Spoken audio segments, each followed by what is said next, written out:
Good morning students. Village chapter में हमारा आज का जो टॉपिक है वो है राउल्ट का नियम। राउल्ट का नियम ऐसे विलयनों पर लागू होता है जहां विलेय और विलायक दोनों द्रव अवस्था में हो। इससे पहले हमने जो हेनरी का नियम पढ़ा था, तो हेनरी का नियम में विलायक जो है वो तो द्रव अवस्था में था और विलेय जो थी वो गैस अवस्था में थी। तो राउल्ट का जो नियम है, राउल्ट के नियम में विलेय और विलायक दोनों द्रव अवस्था में होते हैं। तो राउल्ट के नियम को समझने से पहले हम चर्चा करते हैं वाष्प दाब के ऊपर कि वाष्प दाब क्या होता है। देखिए जरा,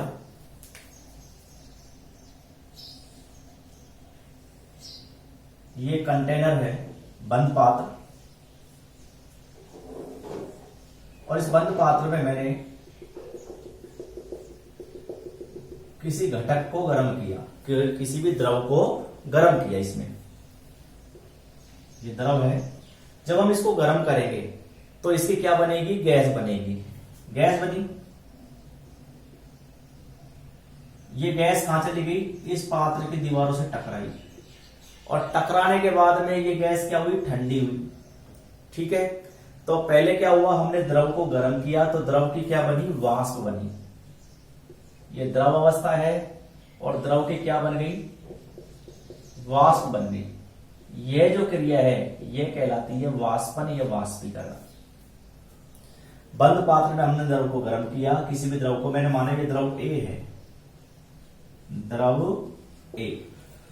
जब इस द्रव को हम गर्म करेंगे तो इस द्रव की वाष्प बनेगी, और वाष्प बनना, द्रव का वाष्प में परिवर्तन होना कहलाता है वाष्पन। जब ये वाष्प इस पात्र की दीवारों से टकराएगी तो ये क्या होगी? ठंडी होगी, और ठंडी होकर वापस किसमें परिवर्तित हो जाएगी? द्रव में परिवर्तित हो जाएगी। तो वाष्प का द्रव में परिवर्तित होना, ये क्रिया कहलाती है संघनन।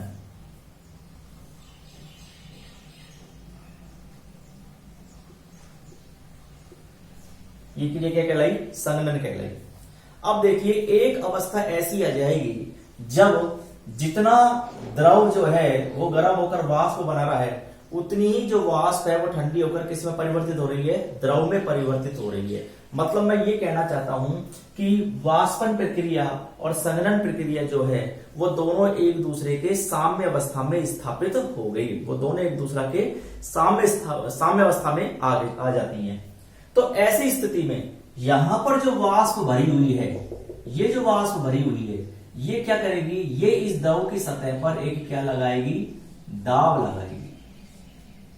इस वाष्प ने, यहां पर ये जो वाष्प है, इस वाष्प ने इस द्रव की सतह पर क्या लगाया? एक दाब लगाया। उस दाब को हम क्या बोलेंगे? वाष्प दाब। परंतु कौन सी कंडीशन में हो? जब ये दोनों प्रक्रियाएं कैसी अवस्था में हो? साम्य अवस्था में हो। ठीक है, तो मैं लिख सकता हूं कि द्रव वाष्प की साम्य अवस्था पर, क्या? द्रव वाष्प की साम्य अवस्था पर किसी द्रव की वाष्प के द्वारा उस द्रव की सतह पर लगाया गया जो दाब है वो उसका क्या कहलाता है? वाष्प दाब कहलाता है।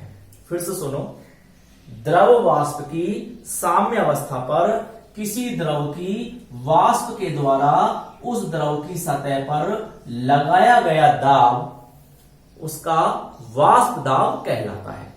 ये क्लियर हो गया? वाष्प दाब। अब देखिए, हमने यहां पर द्रव एक को गर्म किया, ये द्रव ए है, इस द्रव ए को मैंने यहां गर्म किया। गर्म करने के बाद में इसकी वाष्प बनी, और इस वाष्प ने इसके ऊपर क्या लगाया? एक दाब लगाया। उसे हमने क्या बोला? वाष्प दाब। और इसे मैं व्यक्त कर रहा हूं P0 से। क्लियर है?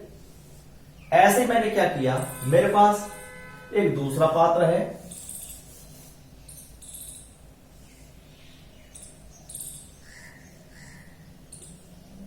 इसमें मैंने एक दूसरा द्रव लिया,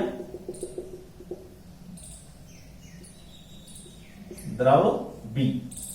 ठीक है, और इसको भी हमने क्या कर दिया? गर्म किया। गर्म करेंगे, इसकी वाष्प बनेगी, वाष्प ठंडी होगी, और ठंडी होने के बाद में फिर से वो द्रव में परिवर्तित होगी, और एक अवस्था ऐसी आएगी जब दोनों में साम्य अवस्था स्थापित हो जाएगी। इस स्थिति में इस द्रव की सतह पर इसकी वाष्प के द्वारा जो दाब लगाया जाएगा वो अपन क्या बोलेंगे? द्रव बी का वाष्प दाब। जैसे यहां पर वो द्रव ए का वाष्प दाब था, ये द्रव बी का वाष्प दाब हो जाएगा। तो द्रव बी का जो वाष्प दाब है उसे मैं किससे व्यक्त करूंगा? पी नॉट बी से। क्लियर हुआ? यहां पी नॉट ए क्या है? द्रव ए का वाष्प दाब। ये पी नॉट बी क्या है? द्रव बी का वाष्प दाब। अब देखिए तीसरे पात्र में मैंने क्या किया, ए और बी दोनों को मिला दिया। इस तीसरे पात्र में मैंने ए और बी दोनों को मिला दिया।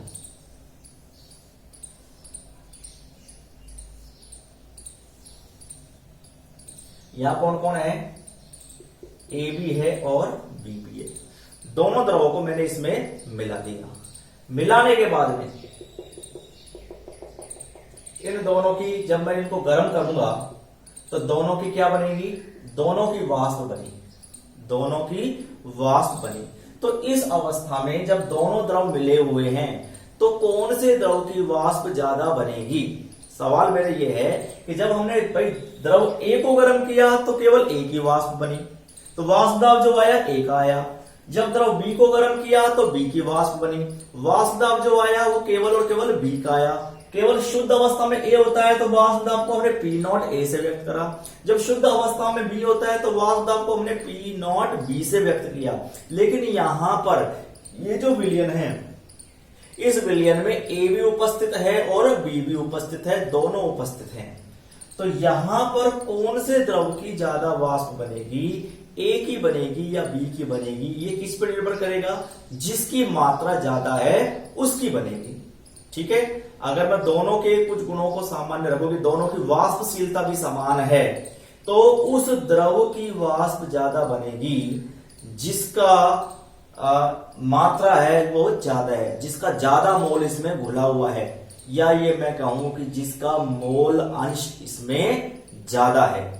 कौन से द्रव की ज्यादा वाष्प बनी? जिसका मोल अंश ज्यादा है। ठीक है? तो वाष्प दाब है किसके समानुपाती हो गया? मोल अंश के समानुपाती हो गया, क्योंकि हम ये कह रहे हैं कि ए और बी में से उसकी वाष्प ज्यादा बनेगी। किसकी ज्यादा बनेगी? जिसका मोल अंश ज्यादा होगा, और मोल अंश उसका ज्यादा होगा जिसकी मात्रा ज्यादा होगी। तो यही बात हम डिस्कस कर रहे थे। तो राउल्ट का नियम यही है। राउल्ट का नियम ये कह रहा है कि जब कोई विलयन हो जिसमें दो घटक उपस्थित हो, ए और बी, कई भी हो सकते हैं, दो से ज्यादा भी हो सकते हैं। मैंने पहले ही बताया कि ये जो विलयन है ये ऐसा विलयन है जिसमें विलेय और विलायक दोनों द्रव अवस्था में उपस्थित है। तो किसी द्रव विलयन में प्रत्येक घटक का जो वाष्प दाब है वो विलयन में उसके मोल अंश के समानुपाती होता है। यही राउल्ट का नियम है। क्योंकि अभी हम डिस्कस कर रहे थे कि इस विलयन में घटक ए भी उपस्थित है, घटक बी भी उपस्थित है, तो ए और बी में से किसकी वाष्प ज्यादा बनेगी, और जिसकी ज्यादा बनेगी उसी का वाष्प दाब ज्यादा होगा। तो किसका वाष्प दाब ज्यादा होगा?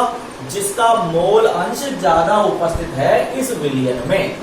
अगर ए का ज्यादा उपस्थित है तो ए का वाष्प दाब ज्यादा, और बी का ज्यादा उपस्थित है तो बी का वाष्प दाब ज्यादा है। अब अगर मेरे को यहां पर ए के वाष्प दाब की मैं बात करूं तो मैं यहां लिखूंगा पी ए। क्या लिखा मैंने? P A. पी नॉट ए नहीं लिखा। पी नॉट ए जब आएगा जब केवल और केवल ए शुद्ध अवस्था में हो, इसमें किसी प्रकार की कोई मिलावट नहीं हो। यहां मैंने बी को, जहां मैंने केवल ए को गर्म करा तो वाष्प दाब जो आया वो आया पी नॉट ए, क्योंकि ये शुद्ध अवस्था में कोई मिलावट नहीं है। जब मैंने केवल शुद्ध अवस्था में बी को गर्म किया तो वाष्प दाब जो आया वो पी नॉट बी आया, केवल यहां पर द्रव बी उपस्थित है इसलिए। लेकिन ये जो विलयन है इस विलयन में ए भी उपस्थित है और बी भी उपस्थित है, दोनों उपस्थित है। तो इस विलयन में ए का वाष्प दाब कितना आया? पी ए, और बी का वाष्प दाब कितना आया? P B. पी ए वाष्प दाब उस समय है जब इस विलयन में कई घटक उपस्थित हो, और पी नॉट ए वाष्प दाब जब है जब केवल और केवल एक ही घटक उपस्थित हो, शुद्ध अवस्था में उपस्थित हो। बात समझ में आ गई होगी। क्लियर है? तो राउल्ट के नियम की हम चर्चा कर रहे थे। राउल्ट का नियम है क्या? राउल्ट का नियम ये कह रहा है कि जब किसी विलयन में कई घटक उपस्थित हो, द्रव विलयन की बात करें हम, कि द्रव विलयन में प्रत्येक घटक का जो वाष्प दाब है वो विलयन में उसकी मोल अंश के समानुपाती होता है, मोल भिन्न के समानुपाती होता है। ठीक है, तो यहां पर इसका वाष्प दाब था P0A, यहां पर इसका वाष्प दाब था P0B, क्योंकि ये शुद्ध अवस्था में A को गर्म किया, ये शुद्ध अवस्था में B को गर्म करा, और यहां पर हमने A और B दोनों को गर्म करा। तो A का वाष्प दाब माना हमने कितना था PA, और B का वाष्प दाब कितना था PB। ठीक है, तो हमने तीन चीज समझ ली यहाँ पर, वाष्प दाब समझा सबसे पहले हमने, और राउल्ट का नियम, और यहाँ पर ये चीज। अभी अब मैं पहले वाष्प दाब की परिभाषा लिख देता हूं, फिर राउल्ट के नियम की परिभाषा लिखूंगा। तो वाष्प दाब की परिभाषा देखिए यहां,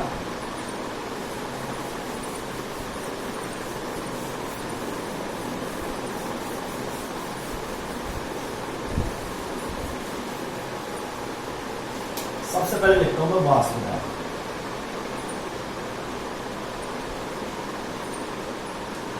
देखिए, द्रव वाष्प की साम्य अवस्था पर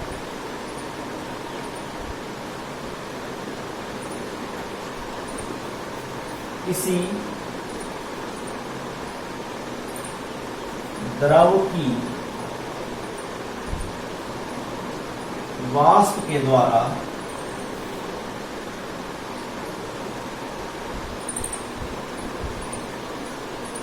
उस द्रव की सतह पर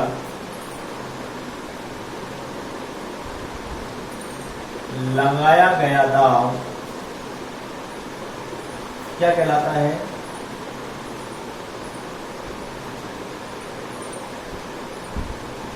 वाष्प दाब कहलाता है। क्या कहलाता है? वाष्प दाब कहलाता है। ठीक है, यही बात करी थी हमने।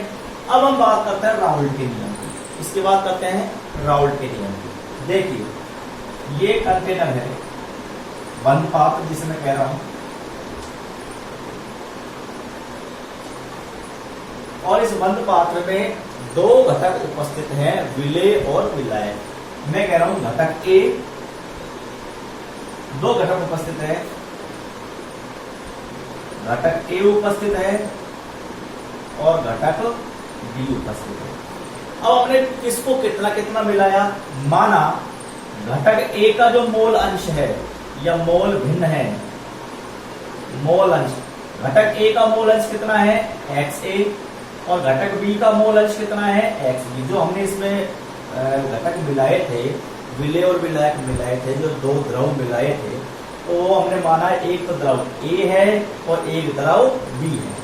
तो द्रव A का मोल अंश माना कितना मिलाया हमने? XA, और द्रव B का मोल अंश कितना मिलाया? XB मिलाया। क्लियर हुआ? अब मैंने माना इसका वाष्प दाब, इसका घटक A का वाष्प दाब PA और घटक B का वाष्प दाब PB। अभी मैंने डिस्कस किया था थोड़ी देर पहले कि जब विलयन होगा तो हम PA और PB लिखेंगे, लेकिन केवल और केवल एक ही द्रव होगा तो P0A और P0B की बात करेंगे हम। तब जब केवल एक ही घटक उपस्थित हो, एक ही द्रव शुद्ध अवस्था में उपस्थित हो तब। लेकिन यहां पर दो उपस्थित हैं, A भी उपस्थित है और B भी उपस्थित है, दो द्रव उपस्थित है। ठीक है, तो राउल्ट का नियम ये कह रहा है भाई कि कौन से द्रव का वाष्प दाब ज्यादा होगा? जिसका मोल अंश ज्यादा है उसका। तो सीधा सीधा वाष्प दाब जो है वो मोल अंश के समानुपाती हो गया। तो इसके लिए अगर मैं लिखूंगा, इसके लिए लिखूंगा, इसके लिए तो क्या हो जाएगा? P, इसका जो वाष्प दाब है क्या है? PA। ये समानुपाती किसको हो जाएगा? XA के। PA समानुपाती किसको हो गया? XA के। और इसके लिए मैं बात करूंगा तो PB समानुपाती किसके हो जाएगा? XB के।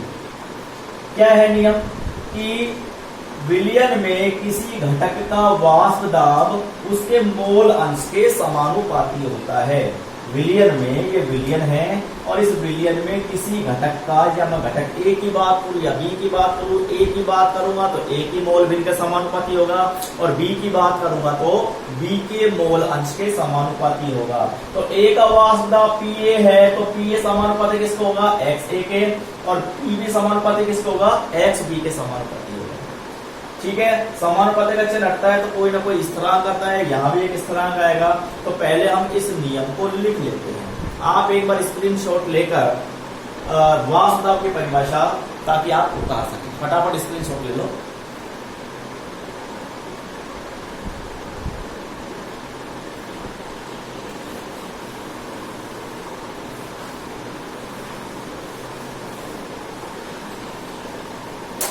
बात करते हैं राउल्ट के नियम। एक निश्चित ताप पर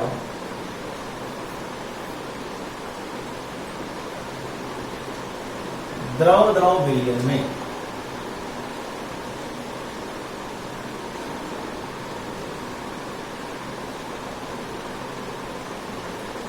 प्रत्येक घटक, द्रव विलयन है, ये ए भी द्रव है और बी भी द्रव है, प्रत्येक घटक का वाष्प दाब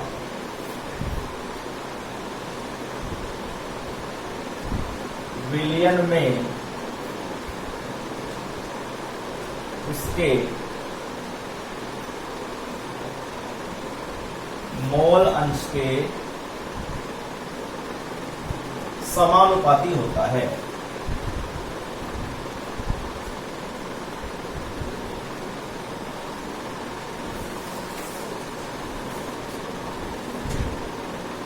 माना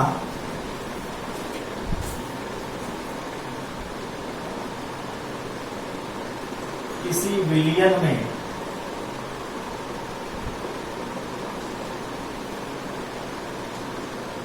दो घटक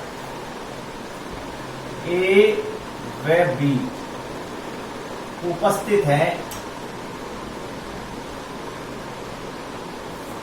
यदि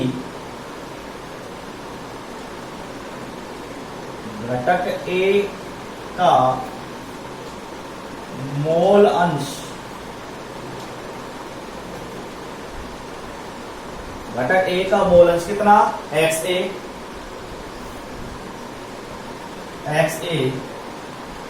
व घटक बी का मोल अंश XB,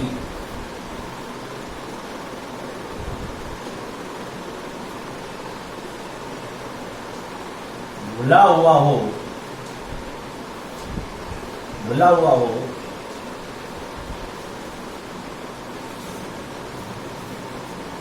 घटक ए का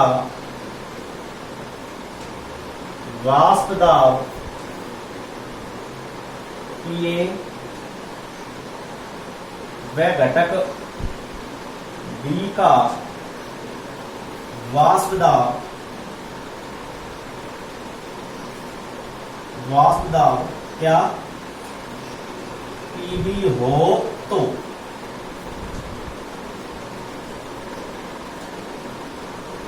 राउल्ट के नियम से, यही बात बताई मैंने आपको कि ये एक कंटेनर है हमारे पास, बंद पात्र है। इस बंद पात्र में दो घटक उपस्थित है, ए और बी। माना ए का मोल अंश कितना है, XA, और बी का मोल अंश कितना है, XB। ए का वाष्प दाब कितना है, PA, और बी का वाष्प दाब कितना है, PB हो तो राउल्ट का नियम क्या कह रहा है, ये कह रहा है कि किसी द्रव विलयन में प्रत्येक घटक का जो वाष्प दाब है वो विलयन में उसके मोल अंश के समानुपाती होता है। तो राउल्ट का नियम क्या कह रहा है भाई, इसका वाष्प दाब इसके मोल अंश के समानुपाती, इसका वाष्प दाब इसके मोल अंश के समानुपाती। तो PA समानुपाती XA और PB समानुपाती XB। मैं लिखता हूं इसको,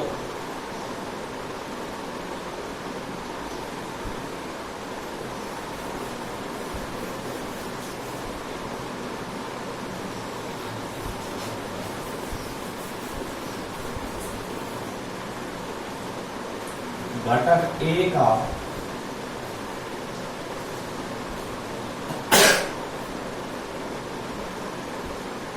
वाष्प दाब PA समानुपाती XA। ये समानुपाती का चिन्ह हटेगा तो क्या आ जाएगा, पी ए बराबर कोई ना कोई क्या आता है, स्थिरांक आता है। पी ए बराबर पी नॉट ए एक्स ए। हमने अभी अभी पढ़ा है पी नॉट ए क्या है। पी नॉट ए वो वाष्प दाब है जब हम केवल और केवल द्रव ए को शुद्ध अवस्था में गर्म करते हैं। समीकरण नंबर इसको हम 1 मान सकते हैं, पी ए है ये। इसी प्रकार घटक बी का वाष्प दाब पी बी क्या हो गया, पी नॉट बी, सॉरी समानुपाती लिखेंगे पहले, समानुपाती एक्स बी। समानुपाती का चिन्ह हटाया तो इस तरह का आएगा पी नॉट बी और एक्स बी। तो यहां पी नॉट ए व पी नॉट बी क्या है, घटक ए व बी के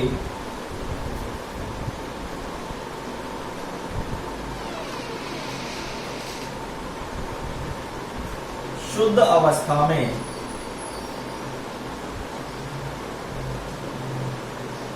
वाष्प दाब है।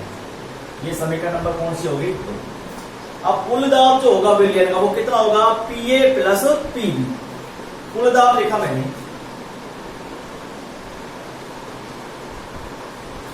कुल दाब P बराबर कितना हो जाएगा, P A plus P B. अब मैं पी ए और पी बी की वैल्यू रख रहा हूं समीकरण 1 और समीकरण 2 से। देखिए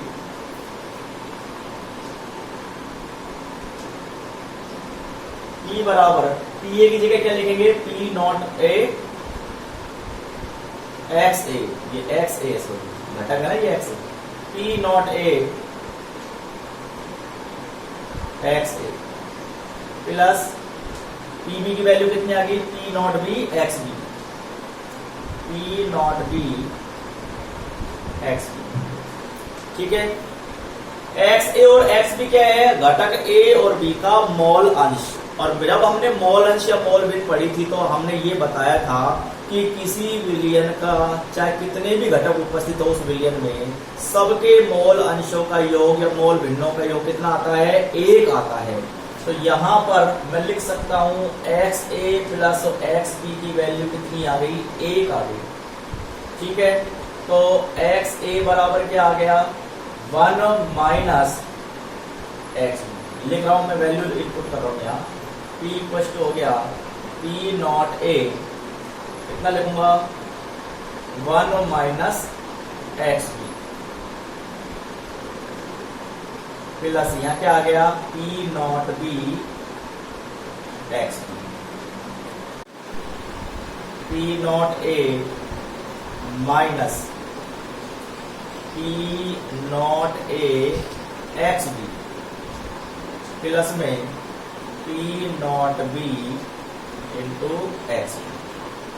आगे किया सोल्व इसको, कुल दाब P जो है P टोटल, इस प्लस वाले को पहले लिख दिया, माइनस वाले को मैंने बाद में लिखा। देखिए P नॉट ए यूं का यूं, प्लस वाले को पहले लिखूंगा, plus P nought B X B minus P nought A और एक्स बी। P बराबर P नॉट ए यूं का यूं, इन दोनों में से क्या कॉमन आ रहा है, एक्स बी कॉमन आ रहा है, प्लस एक्स बी ब्रैकेट के बाहर और P nought B minus P nought ए। ये फाइनल इक्वेशन आ गई हमारी।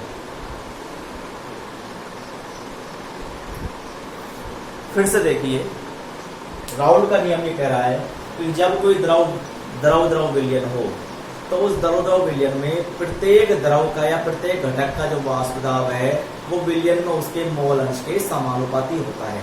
यहाँ हमने एक कंटेनर लिया, एक बंद पात्र लिया, उसमें घटक ए और घटक बी दोनों को गर्म किया, तो घटक ए का जो वाष्प दाब आएगा वो उसकी मोल भिन्न के समानुपाती आएगा और घटक बी का जो वाष्प दाब आएगा वो उसके मोल अंश के समानुपाती आएगा।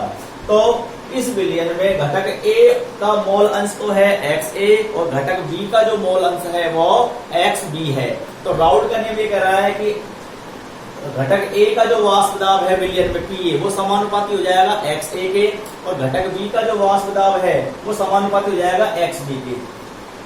समानुपाती का चिन्ह जब हटता है तो कोई ना कोई कांस्टेंट आता है। तो यहाँ पर जो कांस्टेंट आया वो कितना आया, P0A आया है। और P0A जब हमने इस वीडियो को चालू किया था तो मैंने सबसे पहले बताया था कि जब केवल और द्रव A को गर्म करेंगे तो उस शुद्ध अवस्था में A का जो वाष्प दाब आएगा वो क्या है, P0A। और B को गर्म किया, केवल और केवल B को गर्म किया तो शुद्ध अवस्था में उस B का जो वाष्प दाब आया वो क्या था, P0B। तो जब यहाँ कांस्टेंट P0A आया और यहाँ कांस्टेंट P0B आया, तो P0A और P0B है क्या, घटक A व B के शुद्ध अवस्था में वाष्प दाब कांस्टेंट रहेंगे। कि जब आप घटक A को किसी भी विलयन में गर्म करोगे, सॉरी शुद्ध अवस्था में कहीं भी गर्म करोगे तो उसका वाष्प दाब निश्चित आएगा, वो फिक्स रहेगा उसका मान, इसलिए कांस्टेंट हुआ, इसलिए हमने यहाँ पर इसको कांस्टेंट ही लिखा था। कुल दाब क्या हो जाएगा, तो दोनों के दाब के योग के बराबर। तो PA और प्लस PA और PB का टोटल जो आएगा वो कुल दाब के बराबर आएगा। तो इसमें हमने समीकरण 1 और समीकरण 2 से P और PB की वैल्यू ध्यान रखनी। आपको पता है XA और XB क्या है, दोनों द्रवों का मोल अंश है, और दोनों द्रवों के मोल अंश का योग कितना आएगा, 1 आएगा, क्योंकि इसमें 2 ही घटक उपस्थित है। अगर घटक 3 उपस्थित होते तो तीनों का जो मोल अंशों का योग है वो 1 आता, 4 उपस्थित है तो चारों का योग 1 आता।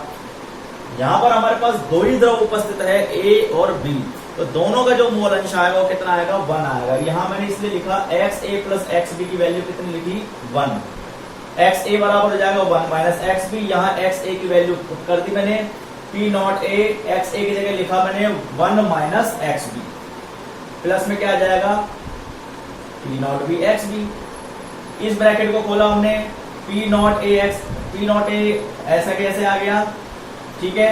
उसके बाद इससे मल्टीप्लाई किया हमने और इसको इससे मल्टीप्लाई किया, ये आ गया P0B XB। प्लस वाले को पहले लिखा, माइनस वाले को बाद में लिखा, इन दोनों में से फिर हमने किसको कॉमन ले लिया, XB को। और ये हमारे राउल्ट के नियम का फाइनल जो डेरिवेशन का जो फाइनल परिणाम जो आया वो ये आया लास्ट में। तो आप इसका स्क्रीनशॉट ले लो। इसके बाद में हम बात करेंगे राउल्ट के नियम के ग्राफ की बात करेंगे। आप स्क्रीनशॉट ले लीजिए इसका।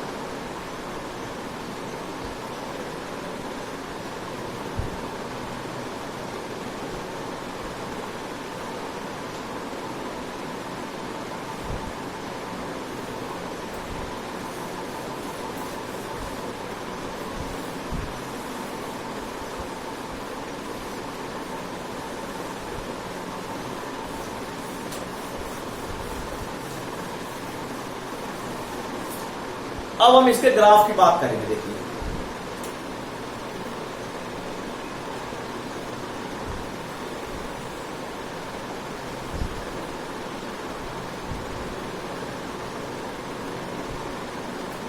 इस अक्ष पे हमने लिया मोल अंश, इस अक्ष पर, और इस अक्ष पे हमने लिया वाष्प दाब।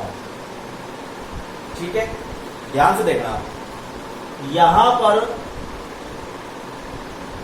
XA बराबर 1 है और XB बराबर 0 है इस अक्ष पर। इसका मतलब क्या हुआ, इसका अर्थ यह है कि केवल और केवल घटक A उपस्थित है। XA क्या है, घटक A का मोल अंश, और XB क्या है, घटक B का मोल अंश। तो XB को मैंने 0 लिखा है, इसका मतलब घटक B है ही नहीं, केवल और केवल क्या उपस्थित है, घटक A उपस्थित है। इसी प्रकार मैंने यहां लिखा XA बराबर 0 और XB बराबर 1। इसका अर्थ समझो आप, इसका मतलब ये हुआ कि इस अक्ष पर घटक A नहीं है। क्यों नहीं है, क्योंकि उसका मोल अंश 0 है, मतलब उसका मोल कुछ है ही नहीं। विलयन में अगर किसी घटक का मोल अंश 0 है, इसका मतलब वो घटक उपस्थित नहीं है। तो यहाँ पर घटक A उपस्थित है शुद्ध अवस्था में, यहाँ घटक B उपस्थित है शुद्ध अवस्था में, यहाँ पर घटक B नहीं है, XB का मान 0 है। यहाँ एक्स ए का मान 0 है, इसका मतलब यहाँ पर घटक ए उपस्थित नहीं है। अब देखिए आगे, जब केवल और केवल घटक ए उपस्थित हो और हम उसको गर्म करते हैं तो जो वाष्प दाब आएगा वो केवल घटक ए के कारण आएगा, और उस वाष्प दाब को हम शुद्ध अवस्था में वाष्प दाब से हमने व्यक्त किया था, तो वो आ गया हमारा, सपोज करो इसका वाष्प दाब इतना है, यहां पर बी गर्म होगा, तो बी गर्म होगा तो इसका वाष्प दाब हमने कितना माना, हमने इतना मान लिया, इतना पी। ये पीए है, ये क्या है, ये पी है। अब देखिए आप, जब हम इस ग्राफ में इधर चलेंगे, यहां चलेंगे, इस तरफ चले,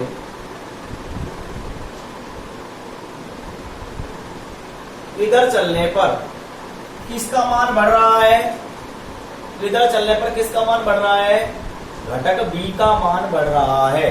कैसे, क्योंकि एक्स बी की वैल्यू 0 है, यहाँ पर घटक बी उपस्थित नहीं है, और जैसे जैसे हम इधर आएंगे तो घटक ए का मान कम होता चला जाएगा और घटक बी का मान बढ़ता चला जाएगा। घटक ए का मान कम होते होते होते होते यहाँ पर 0 हो गया, कि घटक ए उपस्थित है ही नहीं, और घटक बी का मान बढ़ते बढ़ते बढ़ते बढ़ते एक्स बी का मान 1 होते ही क्या हो जाएगा कि घटक बी बहुत सारा, केवल घटक बी ही उपस्थित है। तो जब ऐसे जा रहे हैं, हम इस तरफ जा रहे हैं, तो घटक बी की वैल्यू बढ़ रही है, बी की वैल्यू बढ़ रही है, तो उसका वाष्प दाब भी बढ़ रहा है, क्योंकि इस अक्ष पर क्या है, वाष्प दाब, ठीक है, और बढ़ते बढ़ते कितना हो गया, पीबी हो गया। इसी प्रकार मैं इधर जाऊंगा, इस अक्ष पर जाऊंगा मैं, यहां ऐसे जाने पर यहां एक्स ए की वैल्यू कितनी है, 0, तो ऐसे जाऊंगा तो एक्स ए का मान क्या हो जाएगा, बढ़ेगा, क्योंकि इधर आने पर एक्स ए कितना हो रहा है, बढ़ रहा है, बढ़ते 0 से कितना हो गया, 1 हो गया, बढ़ते बढ़ते, ठीक है। तो ये मैं इसको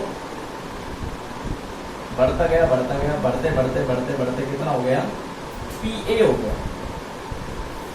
ये जो अक्ष है मेरी, ये वाली अक्ष, ये अक्ष ये कह रही है कि ये समानुपाती एक्स ए, क्या कह रही है, ये समानुपाती एक्स ए, क्योंकि हम ऐसे आ रहे हैं तो एक्स ए की वैल्यू बढ़ रही है और उसका वाष्प दाब भी बढ़ रहा है।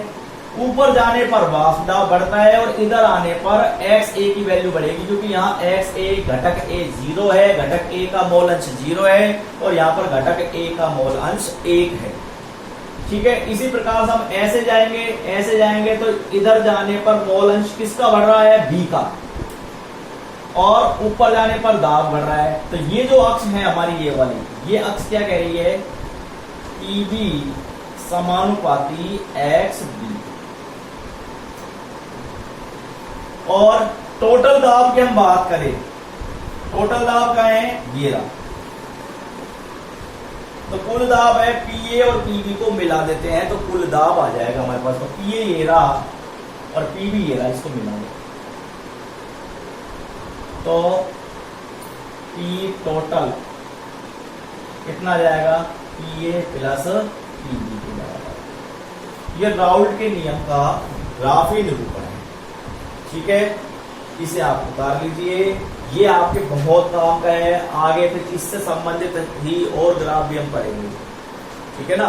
तो ध्यान से वीडियो को, समझ में नहीं आए तो पॉज करें, बैक में ले जाकर देखें, आगे के जो चैप्टर है वो इसी से संबंधित रहेगा, आप इसका स्क्रीनशॉट लेके उतार लीजिए।